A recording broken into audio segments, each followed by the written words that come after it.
This article will be studied during the week of May 9th to 15th. Trust in Jehovah as the end draws near.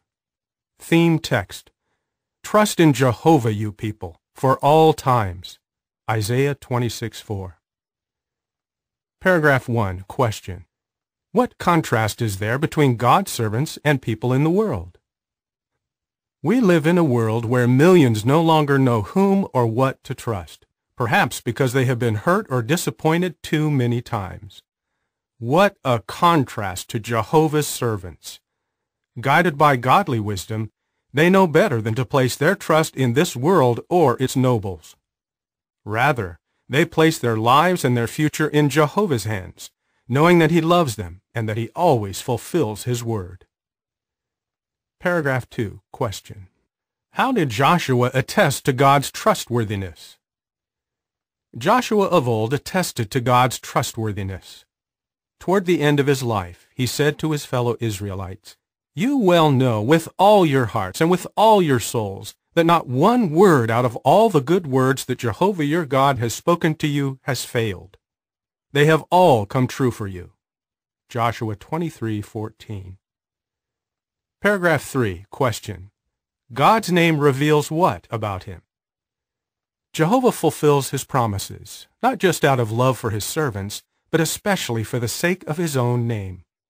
Concerning the divine name, the introduction to the Emphasized Bible by J.B. Rotherham states, "It becomes a most gracious promise, the divine capacity of adaptation to any circumstances, any difficulties, any necessities that may arise.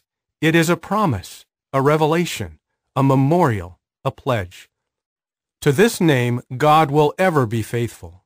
Of it He will never be ashamed." Paragraph 4. Question A. What does Isaiah 26:4 exhort us to do? Question B. What will we consider in this article? Ask yourself, do I know Jehovah well enough to have absolute trust in Him? Do I face the future with confidence, knowing that God is in full control? Says Isaiah 26:4, "Trust in Jehovah, you people, for all times, for in Jehovah is the rock of times indefinite." Granted, God does not now miraculously intervene in people's lives as He did on occasion in Bible times. Nevertheless, as the rock of times indefinite, He can be trusted for all times. How does our trustworthy God assist His faithful worshipers today? Let us consider 3 ways. He strengthens us when we seek His help to resist temptation. He supports us when we have to deal with apathy or outright opposition. And He buoys us up when anxieties weigh us down. As we examine these areas, be sure to reflect on how you can strengthen your trust in Jehovah. Trust in God when tempted to do wrong. Paragraph 5. Question: As to our trust in God, where may a great test lie? It is one thing to trust in Jehovah when it comes to His promise of paradise or the resurrection, things for which we yearn. But it may be an entirely different thing to trust in Him in moral matters, to be thoroughly convinced at heart that submitting to His ways and standards is right and will lead to the greatest happiness. King Solomon wrote this admonition: "Trust in Jehovah with all your heart, and do not lean upon your own understanding. In all your ways take notice of Him, and He Himself will make your paths straight." Proverbs 3, 5, and 6. Note the reference to our ways and paths. Yes, our whole way of life, not just our Christian hope, should reflect our trust in God. How can we show that trust when temptations arise? Paragraph 6. Question: How can we strengthen our resolve to reject bad thoughts? Turning away from bad begins in the mind.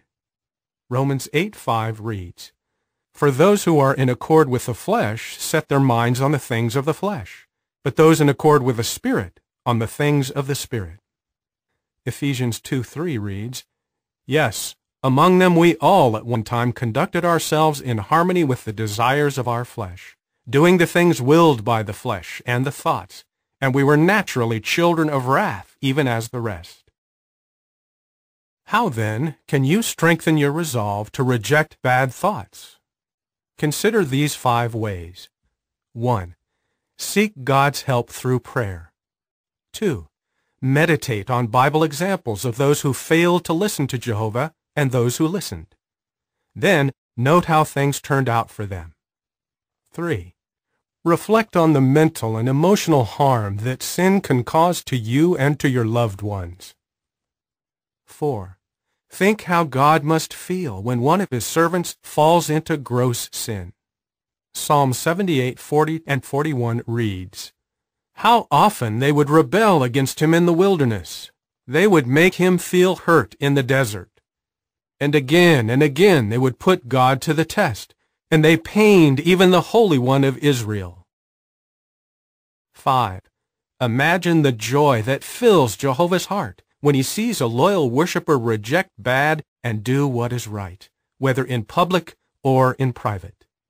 You too can show you trust in Jehovah. Trust in God when facing apathy and opposition. Paragraph 7. Question. What tests did Jeremiah face, and how did he at times feel? Many of our brothers serve in territories where endurance is a special challenge. The prophet Jeremiah served in such an environment, the kingdom of Judah during its tumultuous last days. Daily he was buffeted by tests of faith because he obediently announced God's judgment messages. At one point, even his loyal secretary, Baruch, complained of weariness. Did Jeremiah give in to discouragement? Well, on occasion he did feel depressed. "Cursed be the day on which I was born," he exclaimed. "Why is it that I have come forth from the very womb in order to see hard work and grief, and that my days should come to their end in mere shame?" Jeremiah 20:14, 15, and 18. Paragraphs 8 and 9. Question. In line with Jeremiah 17:7 and 8, and Psalm 1:1 through 3, what must we do to continue bearing good fruit? Yet Jeremiah did not give up. He continued to trust in Jehovah. As a result, this faithful prophet experienced the fulfillment of Jehovah's own words recorded at Jeremiah 17:7 and 8. Blessed is the able-bodied man who puts his trust in Jehovah, and whose confidence Jehovah has become. And he will certainly become like a tree planted by the waters, that sends out its roots right by the watercourse. And he will not see when heat comes, but his foliage will actually prove to be luxuriant. And in the year of drought he will not become anxious, nor will he leave off from producing fruit. Like a luxuriant fruit tree planted by the waters, or in an irrigated orchard, Jeremiah never left off from producing fruit. He refused to be influenced by the wicked ridiculers around him. Rather, he stuck to the source of life-sustaining water and took to heart everything Jehovah told him. Psalm 1:1-3 reads, "Happy is the man that has not walked in the counsel of the wicked ones, and in the way of sinners has not stood, and in the seat of ridiculers has not sat. But his delight is in the law of Jehovah, and in his law he reads in an undertone day and night. And he will certainly become like a tree planted by streams of water, that gives its own fruit in its season, and the foliage of which does not wither. And everything he does will succeed." What a fine example Jeremiah is for us, especially those of us who serve God in difficult territories. If that is your situation, continue to rely heavily on Jehovah, who will grant you endurance as you make public declaration to his name. Hebrews 13:15. Paragraph 10. Question. What blessings do we have, and what should we ask ourselves? To help us cope with life during these last days, Jehovah has given us a truly verdant spiritual